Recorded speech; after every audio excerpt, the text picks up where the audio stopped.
Hello everyone, in this video I'm going to talk about how to add widgets onto your Windows 11 desktop. So first of all, we're going to go into your desktop and then go in the search bar, type in Microsoft Store, open the store, wait for it to open, and once you're here, you're going to search for Widgets. It's going to be this app right here, select it and just press get. Right, once it's installed, it's just going to say open, press on open, then wait for it to open. Press OK here, and you can just close Microsoft Store.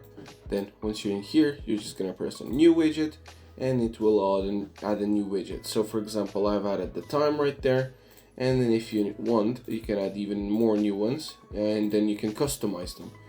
So you can choose the size of it, then you can choose what kind of widget it is. So for example, I want the date one here, I can move it around to wherever I want. If I don't want the date, I can maybe use photos. You can see it's displaying photos. You can choose weather. You can choose finances. And it's basically a really good way to keep track of important things right on your desktop.